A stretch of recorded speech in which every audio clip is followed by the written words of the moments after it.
Spain is the world's number 24 ranked national baseball program and one of the most beautiful places on the planet. The most blue. Spain is the world's number 24 ranked national baseball program and one of the most beautiful places on the planet. The most blue. Spain is the world's number 24 ranked national baseball program and one of the most beautiful places one day in Zanzibar. Spain is the world's number 24 ranked national baseball program. And one of the most beautiful places one day in Zanzibar. Spain is the world's number 20. 0-2 pitch. Jason Collis is retired on 3 pitches. I love that strike 3 call too. It is beautiful. That is the home plate umpire Yoshiharu Yamaguchi. Yeah, he gets his money's worth on the punch outs. That is 3 strikeouts in the last 4 batters in to see Pablo Guillen. Yeah, Guillen starting to get that nice rhythm, shutting down the South African offense. Now, we talked about this, trying to get some rhythm, trying to get their timing, all that, but still no extra base hits for South Africa, just a whole bunch of singles. And that's not today, we're talking the entire tournament, last couple of days.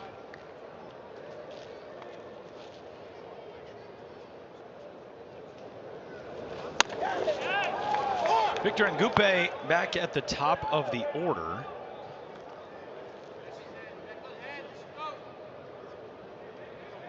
Ngupe led this game off with a single in the first. And the 1-2 pitch is high to him. 2 balls and 2 strikes. The Spain team got together and had its camp in Barcelona beginning on February 4th before they traveled here to Taiwan. A swing and a miss. Now 4 strikeouts the last 5 men in to face Guillen. And this time the slider down below the strike zone. And after about a week over in Barcelona, they made the trip to Taiwan. They settled in Taichung for a few days, about hour and a half away from here. Played some exhibition games against corporate league team here, kind of the industrial league / independent league equivalent, as well as against the National Taiwan University of Sport. Played an intra-squad game. They played a game against the TSG Hawks, one of the CPBL teams, the big league teams here in Taiwan. And got acclimated pretty quickly to the time difference, the climate, all that other stuff that comes along with traveling a dozen or so time zones away from home. A lot of these guys playing winter ball in Latin America as well, so they sort of all had to converge in Barcelona before coming over here as a team. Count 3 balls and a strike on Tyler Smith. And of course, our guy Adam Jones, the hitting coach for this Spain team during the camp week in Barcelona, his new hometown. 3-1, club to center field. Beltre in pursuit, in front of the track, is there to haul it in. Tyler Smith gives it a ride, but gone in order. That is 9 up and 9 down since the first 2 men reached in the first for South Africa. 2-0 lead for Spain.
One of the most indelible moments in World Baseball Classic history, Adam Jones in his spectacular catch banging off the center field wall at Petco Park in San Diego to rob his Baltimore Orioles teammate at the time, Manny Machado.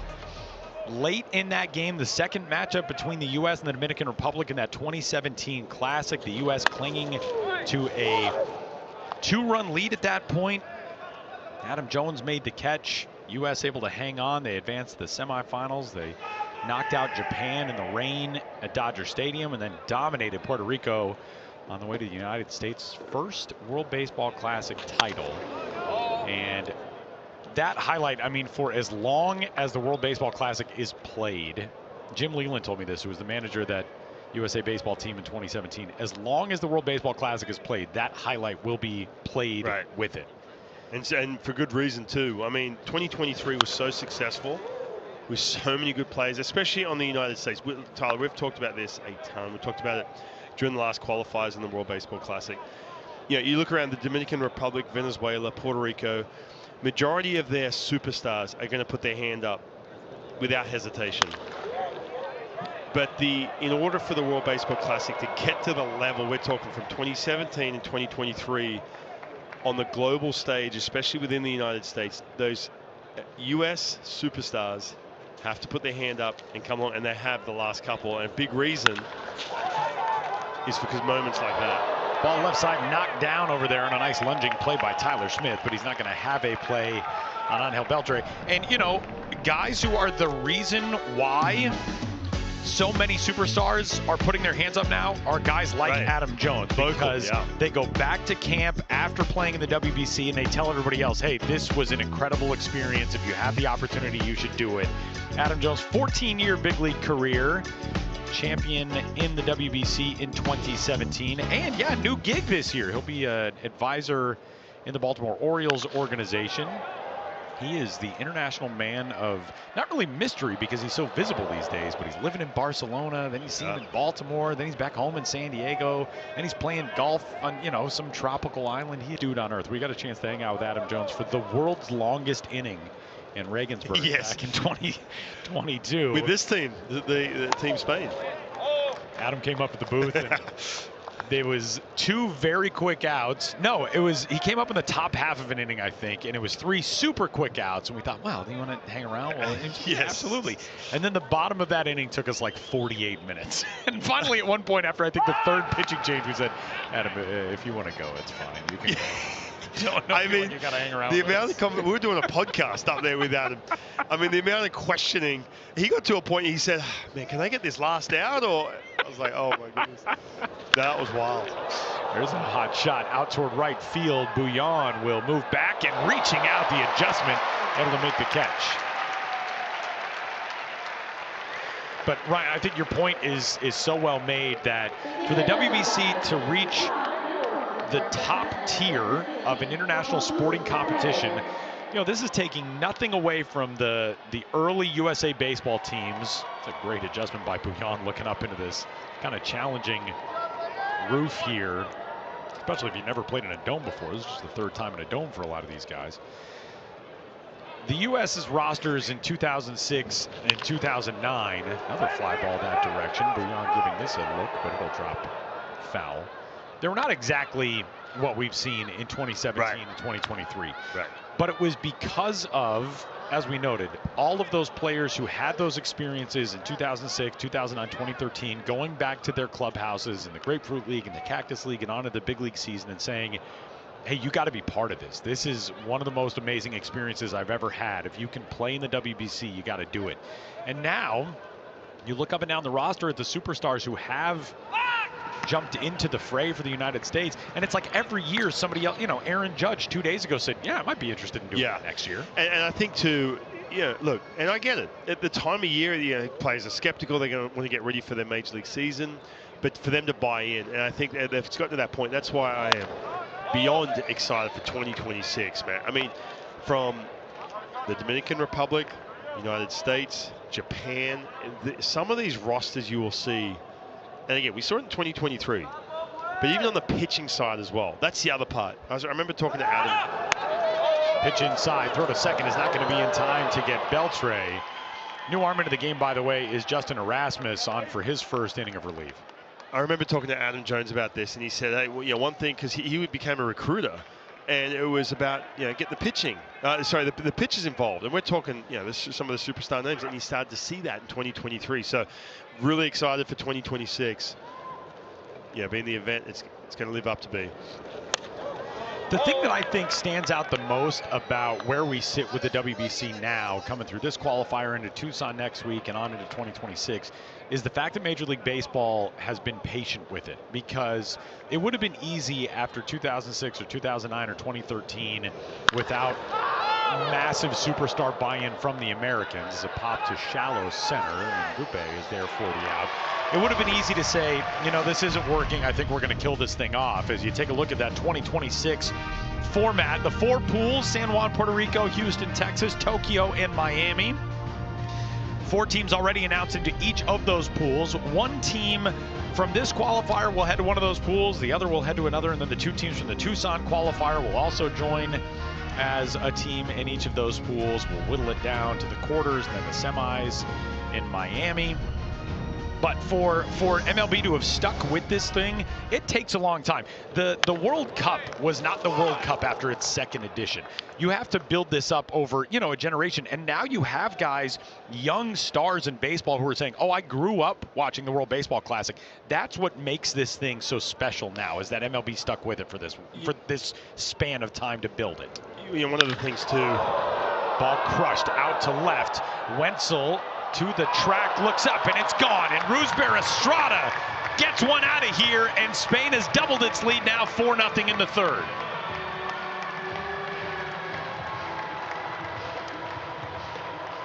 And you mentioned Justin Erasmus coming on the pitch for South Africa. He's not as crisp as he was just 2 days ago, and a big reason for that is he threw 48 pitches, and you're starting to see 3-ball counts and hanging breaking balls where you can do this type of damage to Roosevelt Estrada. That ball was crushed. 2-out homer. That one almost 110 miles an hour off the bat, 109.6. And sails out of here to left and turns a 2-0 game into a 4-0 game to bring up Edison Valeria.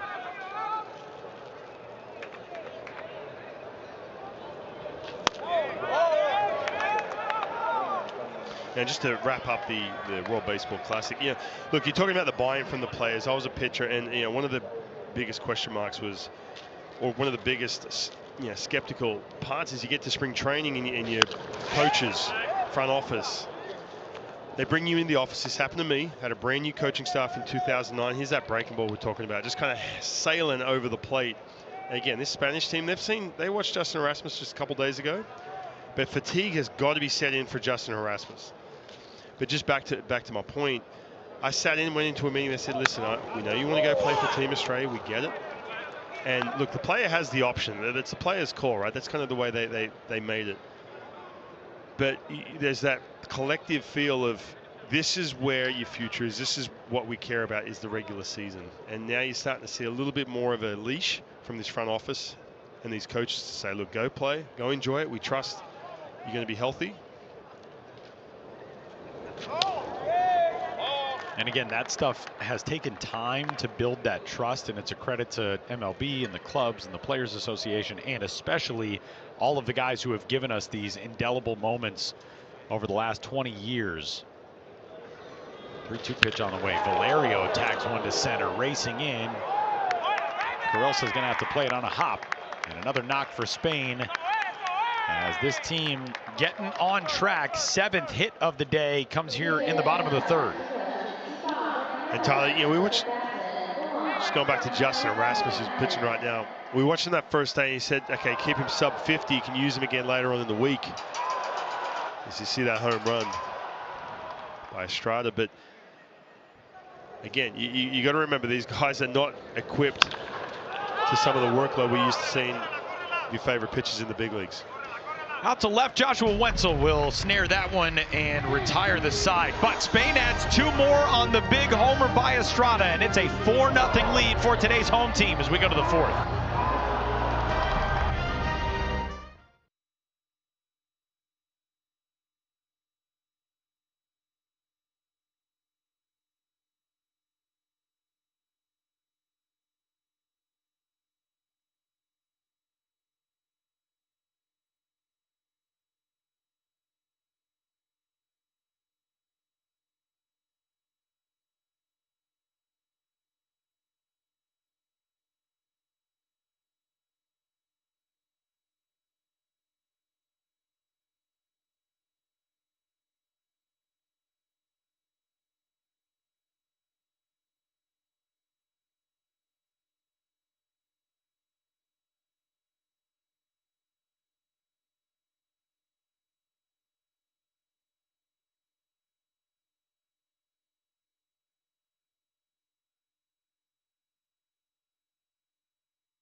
Here's the landscape as we head into the middle stages of game number 1 on this Sunday afternoon. The World Baseball Classic qualifier here in Taipei. We only have one unbeaten team that will take the field tonight against the host squad. Nicaragua at 2-0, Chinese Taipei at 1-1, Spain 1-1, and South Africa 0-2. South Africa's got to get its offense going if it wants to stay alive to play in that second and third place game on Tuesday. Spain with a win today, in theory, could go through maybe as a qualifier, the top team coming out of the group. We have the 4 potential scenarios in our hands. They brought it up in a briefcase that was handcuffed to a mercenary's wrist. It was like the Oscars voting here. We have a slip of paper that has all of the scenarios. Swing and a miss there by Brandon Smith, leadoff out. This is very important and highly sensitive information. No, we don't know. Mess it up. Essentially, do not mess it up. What would happen based on each scenario. But the most important thing for these teams is you have to win still. I mean, you can't go into tomorrow, the off day, backing your way in, whether it's, into that second place game, or if you're in a circumstance where you somehow slip out of playing for a berth in the World Baseball Classic. You're going to look back at this 3-day sprint and be baffled as to how it happened for your team. For South Africa, I mean, obviously, if you're going to come here, you got to be able to grab at least one victory. They still got all kinds of time here in this one to try to rally from this deficit, but winless coming into the day today, they were the ones very much behind the 8 ball. The other 3 teams alive at least for a chance to play in the second versus third place game on Tuesday, or to qualify as the overall pool winner. And it all comes down to these tiebreakers. If we have a 2-way or 3-way tie, 2-way tie is pretty easy with a head-to-head matchup. Beyond that, runs allowed are the biggest factor. Fewest runs allowed divided by number of defensive outs recorded.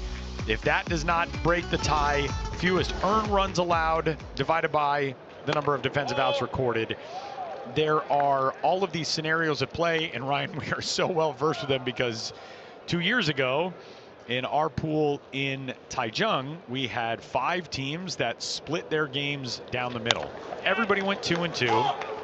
It went to the tiebreaker formula. Chinese Taipei ended up as the last place team due to the amount of runs that they had allowed. But that's what makes tournament baseball so unique and the WBC so unique, is that it comes down to these other factors.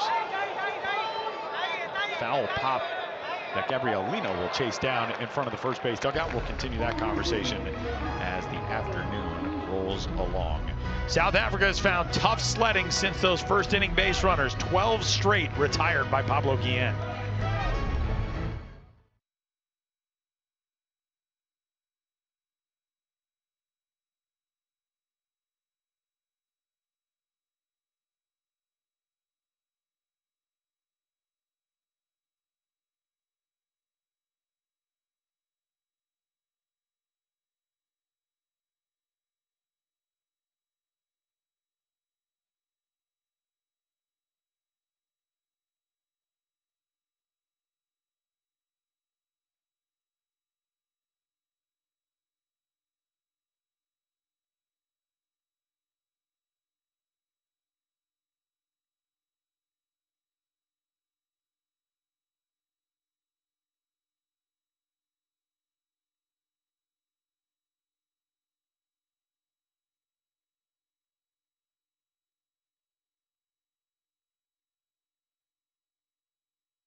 Bottom of the fourth inning, Gabriel Lino will lead things off. He got this offense started today for Spain with an RBI double rather, in the bottom of the second inning. And as Spain leads South Africa 4-0, we cruise into the bottom of the fourth. And the first pitch from the former Boston Red Sox prospect Justin Erasmus. Bends in there for strike one. 4 runs on 7 hits through the first 3 innings at the plate for Spain, knowing that with a win today, they would be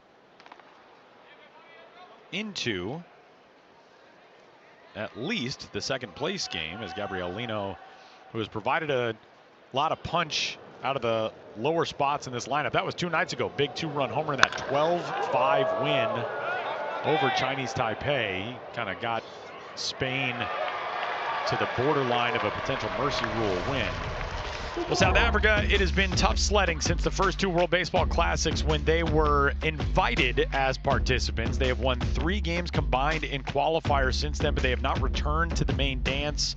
They're trying to avoid going winless this time out. Ryan, it is an uphill climb, obviously, for South Africa with the funding and support issues sometimes coming into tournaments like this. And they've played really well in stretches, but trailing 4-0 and already 0-2. Yeah, and you mentioned something, during the break, which surprisingly you tend to forget, especially coming from myself because I've been there before. But you got to look around this team and say, look, this is probably the last 9 innings of baseball at this level.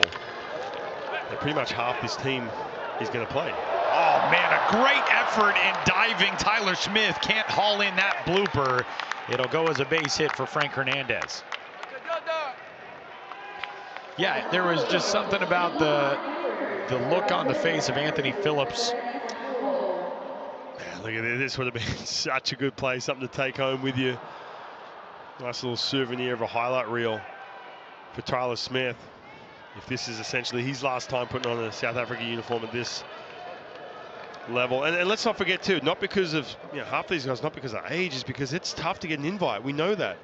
It's been cut down a little bit in regards to how many teams get a chance to qualify for the World Baseball Classic. South Africa were winless in 2022 at the qualifiers. They're looking at another straight winless tournament. Might be tough to get that invite again. Tyler Smith, by the way, he covers a lot of ground at short. We have seen him make some ridiculous range plays in the hole between third and short, going up the middle.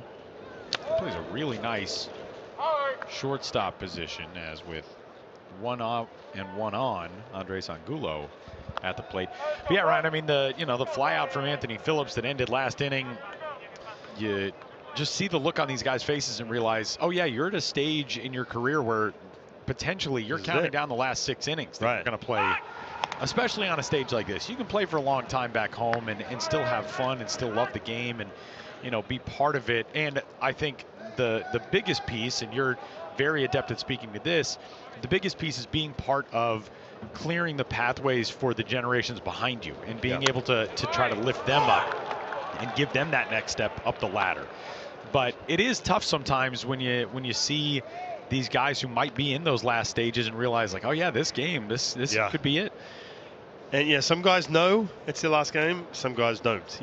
For me, I knew. I was playing against Team Japan, and I warmed up, came out to pitch, and I just knew, I had that feeling, like this is it. Unless we somehow miraculously come back and win a game. But I tried to slow down. I was always in a rush to get it done and get off the field. But I remember, and the only person who knew that, I didn't make a big deal. I didn't want to be like telling teammates, hey, this is it for me. Make this huge. Didn't want it to be about me at all. But I just knew, and so. Swing and a miss, and the throw down is late, so another stolen base. But I just kind of paused, stopped, and said, that's it. My wife was the only person who really knew that at that point. But it's emotional, it really is, Strikeout of Andres Angulo for the second out of the inning. That's the 3rd stolen base of the day for Spain.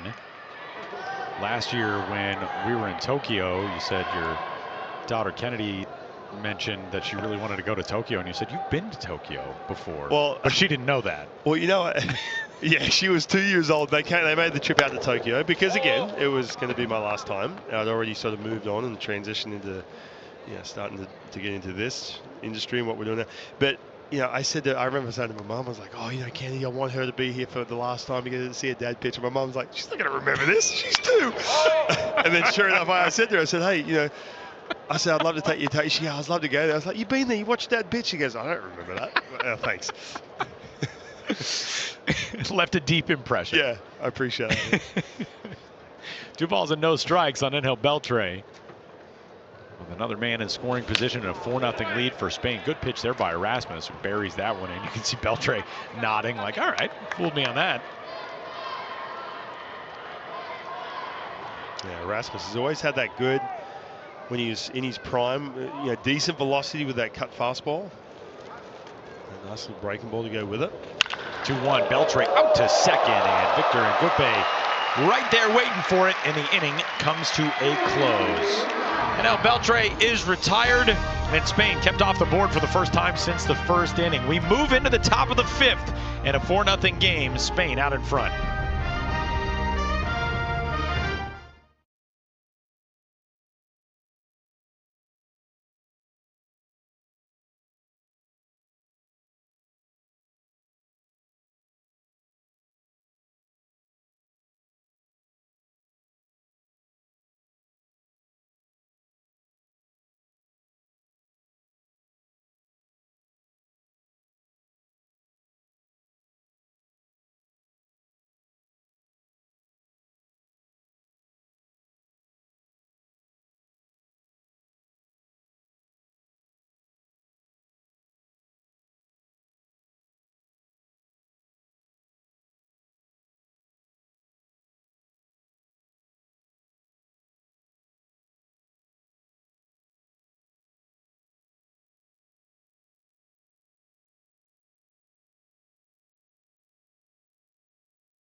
Moving to the top half of the 5th inning. Back at the Taipei Dome, Tyler Mon, Ryan Rowland-Smith. There is an interesting energy in this building as the leadoff man, Brandon Bouillon, lips one in the air to very shallow right. Carlos Colmenares will pull it in. That is 13 straight retired since that leadoff single by Victor Ngupe and the walk that followed it by Tyler Smith to get this game started in the 1st inning. Pablo Guillen has been outstanding. Brian, you can kind of tell there is some tension. We've got, already probably, I would say, 8,000 to 10,000 people in here getting ready for tonight's game, where there will be upwards of 40,000 in this building. But they know that the home team here in Taiwan has to get this win. Chinese Taipei tonight has to get this win to at least even just move into the 2nd place game tomorrow with any momentum. As another fly out here, this one off the bat of Tyrone Milne. But you got to think to yourself, as you take a look at the standings and what's going down, you look at Nicaragua 2-0, but you got to think to yourself too, the fans may be like, a chance to watch their team one more time in a must win. But no, you're right. A lot of tension, a lot of nerves around everyone we talk to around this team. Praying South Africa could somehow win today, but that would 4-0 and gone quietly here in the 5th. That would help Chinese Taipei. Chinese Taipei will go against unbeaten Nicaragua tonight. Selfishly for us, I think we kind of thought, Tuesday, if Chinese Taipei is playing in that game and we get another game in that atmosphere in front of 40,000 people, would not hate that. There is hardly anything as cool as being able to be part of these games as the 0-2 bends into the dirt to Joshua Wenzel. But all of that remains to be seen as we will keep you updated on the scenarios as things play out today.